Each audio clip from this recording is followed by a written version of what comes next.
안녕하세요. 저는 40대 남자이고 평범한 직장인입니다. 친구의 장모님을 사랑하게 된 사연을 보내려고 합니다. 저에게는 친한 친구가 집 근처에 살고 있습니다. 그래서 자주 그 친구랑 술도 먹고 그 친구 집에 놀러 가기도 했습니다. 그 친구 재수 씨는 나이도 어리고 정말 예뻤습니다. 친구 아내는 항상 싹싹해서 그 친구네 집에 갈 때는 항상 재수 씨가 좋아하는 음식을 사서 갔습니다. 친구 결혼식 때 얼핏 뵙기는 했는데 친구 장모님은 정말 미인이십니다. 나이도 많이 젊어서 저랑 몇 살 차이 나 보이지 않았습니다. 나중에 알고 보니 재수 씨 아버님이 재수 씨 어렸을 때 재혼을 한 것이었고 친엄마랑 다름없이 재수 씨를 키웠다고 했습니다. 그래서 친구 장모님은 우리보다 14살밖에 많지 않았습니다.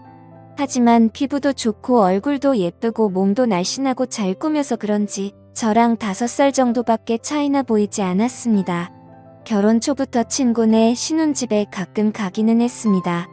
친구가 결혼한 후 1년 정도 후에 친구 장인어른이 갑자기 돌아가셨습니다. 친한 친구이기에 장례식장에 가기도 했고 발인 날에는 운고를 도와주고 친구를 위해서 정말 최선을 다했습니다. 장례가 끝나고 몇 주 후에 친구에게 연락이 와서 밥을 먹기로 했습니다. 장례식 때 도와준 걸 자신의 장모님이 너무 고맙게 생각해서 친구 집에서 밥 한 끼 먹자고 하셨다고 했습니다. 장소는 비록 친구 집이었지만 친구 장모님이 손수 음식을 해주셨습니다. 나이는 저보다 그렇게 많지는 않지만 그래도 오랜 기간 주부로 지내셔서 그런지 정말 음식 솜씨가 뛰어났습니다. 결혼식 때 잠깐 뵙고 장례식장에서 초췌한 모습만 봤는데 오늘 친구 장모님을 보니 정말 뛰어난 외모를 가지고 있으셨습니다. 친구 아내도 예뻤지만 친구 장모님은 정말 아름다우셨습니다. 사위 친구니 저를 사위처럼 대해주시기는 했지만 저는 약간 여자로 느껴지기도 했습니다. 친구는 예쁜 아내도 있고 젊고 아름다운 장모님도 있다는 게 부러웠습니다. 그렇게 좋은 시간을 가지고 몇 년 지났을 때였습니다. 친구는 그 사이 아들을 낳았는데 아들이 돌이 지나자 재수 씨가 복직을 해야 해서 장모님이 집에 와서 봐주신다 했습니다. 친구 아들이 너무 어려서 한 번도 찾아가지 못했지만 돌잔치를 기점으로 친구도 시간이 많아져서 종종 밖에서 보기도 했고 2차로 친구 집에 가기도 했습니다. 물론 아이가 아직 어리니까 조심스럽기는 했는데 재수 씨도 저를 좋게 보고 있었고 친구 장모님도 저를 좋게 보고 있었습니다. 처음에는 아무래도 사위 친구다 보니 어색한지 장모님은 방에 들어가셨습니다. 하지만 시간이 지나자 같이 술 한 잔씩 하기 시작했습니다. 장모님도 술을 좋아하시는데 손자 때문에 많이는 안 드셨지만 그래도 맥주 몇 잔씩 드시며 좋아하셨습니다. 그러면서 제 결혼 생활이나 연애에 대해서도 물어보시며 혼자 사는 것에 대해 진심으로 걱정을 해주셨습니다. 어느 순간 친구를 통해서 반찬도 보내주시고 더 자주 초대해 저녁을 대접해주기도 했습니다.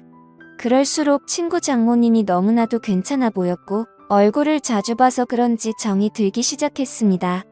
여자친구와 트러블이 많고 스트레스를 받을 때 장모님은 너그럽고 인자한 성격으로 저의 스트레스를 보듬어 주셨고 그럴수록 점점 친구 장모님이 좋아지기 시작했습니다. 집이라서 편하게 입고 화장도 많이 하지 않은 얼굴이었지만 그래도 너무 예뻐 보였습니다. 여자친구 외모와는 비교가 되었습니다. 그럴수록 틈만 나면 친구에게 연락해서 친구네 집에 놀러갔고 그러다 보니 더 자주 보면서 친해지게 되었습니다. 여자친구와는 결국에는 헤어졌습니다. 돈을 써서 젊고 예쁜 여자를 만나는 것이 더 낫다는 생각이 들었습니다.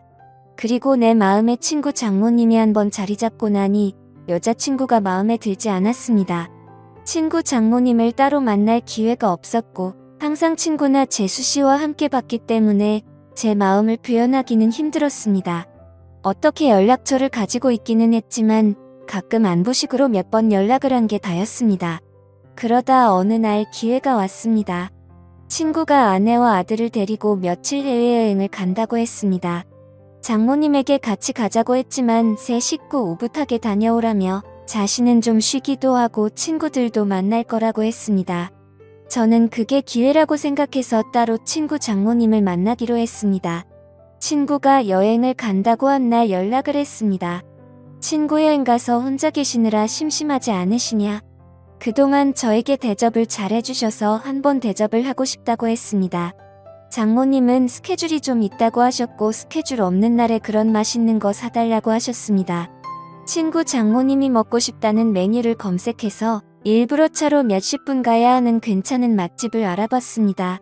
장모님도 좋다고 하셨고 제가 차를 몰아 장모님을 태우려고 친구네 집으로 갔습니다. 그동안 친구 집에서 편한 모습만 봤었는데 외출을 한다고 꾸민 장모님을 보니 정말 아름다웠습니다. 누가 보면 정말 40대인 줄 알 정도였습니다. 물론 저를 사위 친구로 생각하시고 편하게 오신 거였지만 저는 꾸민 그녀를 보자 첫 데이트 마냥 심장이 쿵쾅거렸다. 드라이브도 하고 남한강이 보이는 분위기 좋은 곳에서 맛있는 밥도 먹었습니다. 조금이라도 그녀와 더 있고 싶어서 분위기가 좋은 카페에 가서 이야기도 많이 했습니다.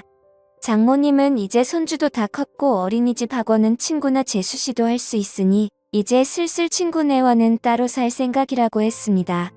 친구 부부에게도 얘기를 했는데 아직은 같이 살기를 원한다며 아마 혼자 지낼 자신이 걱정돼서 그런 것 같다고 했습니다.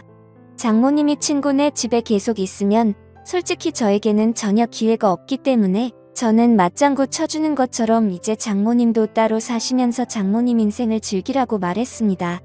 장모님도 저랑 얘기가 통한다며 좋아했습니다. 장모님을 발에다 주고 헤어지기가 아쉬워서 술 한잔하자고 했습니다. 하지만 장모님은 다음날 아침부터 친구들과 스케줄이 있다며 거절하셨습니다. 며칠 안 남은 친구네 여행 기간에 시간 되실 때 있냐고 물어봤지만 간만에 혼자 있는 기간이라 스케줄을 다 잡아놨다며 친구 부부가 여행 끝나고 돌아오면 집으로 한번 와서 함께 마시자고 했습니다. 저는 너무나도 아쉬웠지만 계속 들이대면 거부감이 들까봐 그녀를 돌려보냈습니다.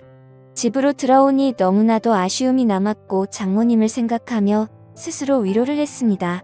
그 후로 몇 개월 친구네 집에 몇 번 갔고 친구 장모님을 보면서 애틋한 감정은 점점 부풀어 올랐습니다. 그러던 어느 날 친구네 집에 갔을 때 장모님이 보이지 않으셨고 친구는 며칠 전부터 따로 나가 사신다고 했습니다. 그 얘기를 듣고 몇 날 며칠을 고민하다가 장모님께 메시지를 보냈습니다. 나가 사신다는 얘기 들었다며 괜찮으시냐고 안부를 물어봤고 장모님은 손주가 눈앞에 아른거리지만 시간적 여유도 있고 육체적으로도 편하다고 했습니다. 이런저런 얘기를 하다가 시간 될 때 같이 식사하자고 했고 그 후로 연락을 더 주고받다가 결국 만나게 되었습니다. 몇 주 만에 만나는 그녀는 정말 아름다웠습니다. 첫 데이트 때보다 더 아름답게 입고 왔고 그 모습에 눈에서 하트가 뿅뿅하는 걸 느낄 수 있었습니다. 우리는 소고기 집에 가서 한우를 먹으며 술을 한잔했습니다. 그녀는 다음날 스케줄이 없다며 오랜만에 술을 실컷 마시고 싶다고 했습니다. 고기질이 좋으니 술은 술술 들어갔고 장모님도 저도 술에 좀 취했습니다. 장모님은 은근히 제 마음을 알고 있다는 표현을 하면서도 자신이 나이도 있고 관계가 친구 장모님이니 그런 생각은 접으라는 식으로 말했습니다. 그 소리에 처음에는 당황하기도 하고 부끄럽기도 했지만 나이가 뭐가 중요하고 그리고 비밀로 하면 관계가 뭐가 중요하냐며 제 마음을 고백했습니다. 어차피 이렇게 끝이 날 거면 제 마음이라도 고백해야 한다고 생각했습니다. 그녀는 제가 술이 좀 과했다며 일어서자고 했고 그렇게 그녀를 택시에 태워 돌려보내고 가슴이 너무 아파서 눈물이 났습니다.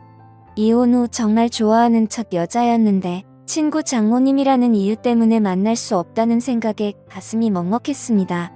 친구 장모님이 아니었다면 만남조차 없었을 수도 있겠지만 그렇게 몇 주간 너무 힘든 시간을 보냈습니다. 그러다 술에 취해 그녀에게 연락했습니다. 정말 좋아하고 잊으려고 노력해도 잘 안 된다고 한 번만 더 만날 수 있냐고 진심으로 고백했습니다. 며칠간 연락이 없다가 그녀에게서 연락이 왔고 그녀의 집 근처 술집에서 만났습니다. 다시 만난 그녀는 여전히 예쁘고 아름다웠지만 표정은 조금 차가웠습니다. 우리는 한동안 말없이 술만 마셨습니다. 이게 마지막일지도 모른다고 생각하니 너무나도 슬펐고 저는 마지막으로 제 진심을 이야기했습니다. 제 마음을 안 받아줘도 좋고 안 받아준다면 다시는 연락하지 않겠다고 했습니다. 하지만 그녀를 진심으로 좋아하고 사랑한다고 했습니다. 진심 어린 제 말이 통했는지 그녀는 조금씩 미소를 보이기 시작했습니다. 시킨 술 안주도 다 떨어져서 자리에서 일어나자고 말했더니 그녀는 장소를 옮겨서 맥주 한 잔 더 하자고 했습니다. 저는 그 자리가 마지막 자리일 줄 알았는데 그녀의 반응에 놀랍기도 하고 좋기도 했습니다. 맥주집으로 자리를 옮겼는데 이전 술집에서와는 다른 그녀의 표정과 행동을 보였습니다. 중간중간 기억이 나지 않지만 정신을 차렸을 때 우리는 그녀의 집에서 서로를 바라보고 있었고 그렇게 우리의 첫날이 시작되었습니다. 다음날 그녀의 집에서 늦잠을 자고 숙취로 머리가 아팠습니다. 거실에 나가보니 그녀는 벌써 북어국을 끓이고 있더군요. 우리는 말없이 밥을 함께 먹었고 연인처럼 대화를 주고받았습니다. 술에 취한 저를 꼬신 건 자신이라며 웃으면서 얘기하더라고요. 장모님은 아름다운 얼굴만큼이나 30대라고 해도 믿을 만큼 몸매도 관리를 잘했었습니다. 얼굴도 몸도 50대가 아니었습니다. 그 후로 우리는 연인이 되었고 서로의 집을 오가며 사랑을 키워나가고 있습니다. 그녀와 저의 나이 차이는 전혀 문제될 게 없고 비밀만 잘 지키며 사랑한다면 관계에도 문제가 없을 것 같습니다. 저도 그녀도 서로에게 푹 빠져있고 이렇게 오랫동안 함께 사랑하고 싶습니다. 어떻게 보면 남들이 손가락질할 관계이지만 저도 혼자이고 그녀도 혼자인데 그런 게 문제가 되는 현실이 너무나도 안타깝습니다. 오늘의 사연은 여기까지입니다. 긴 사연 끝까지 읽어주셔서 감사합니다.